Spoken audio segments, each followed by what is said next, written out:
এই দেশটারে তারা ভালোবাসেনি, এই দেশটারে তারা লুটিয়ে খাইছে। কষ্ট লাগে কখন, যখন একটা মানুষের হয়রানি করে, থানাত নিয়ে প্রশাসন দিয়ে আমলিকের ক্ষমতা অপব্যবহার করে। প্রত্যেকটা বাজার কমিটি ওয়ালারা সিন্ডিকেট করতেছে। আচ্ছা ভাই, এই যে 6 মাস উপদেষ্টারা দেশ চালাচ্ছে, জি, তো এরা কেমন চালাচ্ছে? দেশের মানুষ কেমন আছে? আমি মনে করি যে আগের তুলনা এই দেশটা আপনার হচ্ছে কি এখন ভালো আছে। ভালো আছে এই কারণে বলতেছি, এখন থানাতে কোনো মামলা হয় না, কোনো মানুষ, সাধারণ মানুষের কোনো হয়রানি হয় না। এখন আপনি এলাকাতে যান, প্রত্যেকটা থানাতে কোনো মানুষও হয়রানি হইতেছে না। সাধারণ মানুষ হয়তো দ্রব্যের মূল্য একটু, আমাদের দেশে বন্যা হয়েছে, বন্যার কারণে আমাদের আপনার হচ্ছে কি দেশে অর্থনীতি ক্ষতিগ্রস্ত হয়েছে।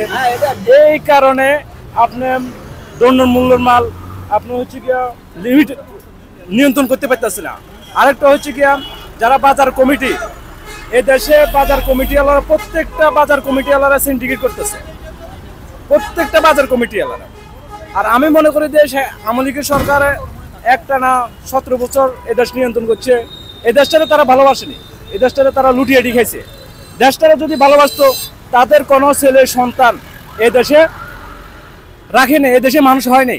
তারা বাইরের দেশে আপনার হচ্ছে কি মানুষ করছে, তারা বাইরের দেশে সেটেল হয়েছে, কিন্তু এই দেশে কম, তাদের ছেলে সন্তানগুলা এদেশে কোথায় মানুষ হয়েছে, সেটেল করছে? একটা কথা সেটেল করে না, বাইরের দেশে বিয়ে দিছে, বাইরের দেশে পড়ালেখা করেছে, বাইরের দেশে আপনার হচ্ছে কি স্টাবলিশ করাইছে।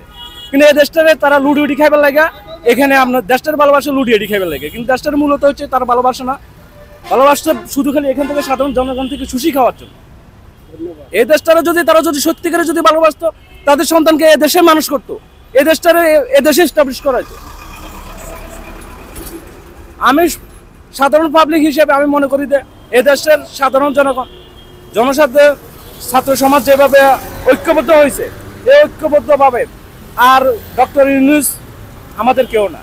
উনি এই দেশের নাগরিক, আমরা এই দেশের নাগরিক। উনি এই দেশের মানুষের কখনো কিছু দেয়নি।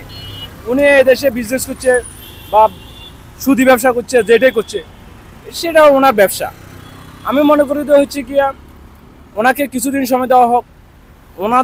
ওনার যে একটা সম্মান পৃথিবীতে, ইসলামী দৃষ্টিতে আমি মনে করি যে ওনার এই রাস্তা নাই বললে চলে। আমরা মুসলমান হিসেবে ওনাকে সাপোর্ট করি একটা পর্যায়ে, কারণ হচ্ছে কি উনি আমাদের এই দেশটার, উনি তো বলছে যে উনি কোনো সুদের সাথে জড়িত না, তিনি এমনি গ্রামীণ ব্যাংক প্রতিষ্ঠা করছে, বা উনি এর সাথে কোনো থেকে কিছু পায় না। উনি গ্রামীণ ব্যাংকে উনি প্রতিষ্ঠিত করছে। ব্যাংক সবগুলোই আপনার হচ্ছে কি ইন্টারেস্ট খায়, তার মানে এগুলো ব্যাংক সবগুলোই ইন্টারেস্ট খায়। কোনো ব্যাংক আপনি বলতে পারবেন না যে সেই ইন্টারেস্ট খায় না, নাহলে ব্যাংক প্রতিষ্ঠান চলবে কিভাবে? সেই হিসেবে তো শুধু তাকে একা দোষারোপ করা যায় না। হ্যাঁ, কারণ বাংলাদেশ ব্যাংকও তো সুদের ইন্টারেস্টে চলে। তো এই ক্ষেত্রে তো পরিবর্তনটা কোথায় প্রয়োজন, কেন প্রয়োজন? আমি মনে করি যে হচ্ছে গিয়া নতুন করে এমন একটা দল আসুক।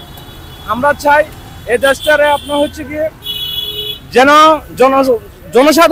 সাধারণ মানুষ যেন শান্তিতে থাকতে পারে। আমি 5 টাকা দিতেছি, আমার থেকে সরকার গভর্নমেন্ট ট্যাক্স বসায় 5 টাকা নিতেছে, আমার এখানে কষ্ট লাগতেছে না।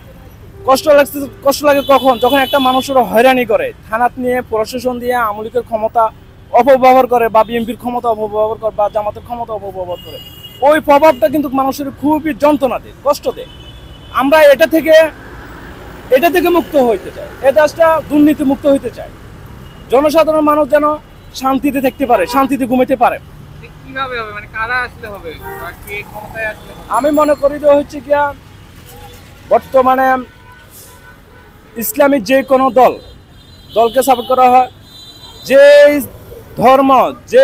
ধর্ম নির্বিশেষে কোনো মানুষের পকেট থেকে 5 টাকা দুর্নীতি করবে না, এবং কি সঠিক আইন অনুযায়ী, ইসলামিক আইন অনুযায়ী। আপনি দেখেন আফগানিস্তানকে ফলো করে, একসময় আফগানিস্তান আমেরিকা শোষণ করছে, এখন আফগানিস্তান তার নিজের পায়ে নিজে দাঁড়াইছে কোরআনের আইন অনুযায়ী।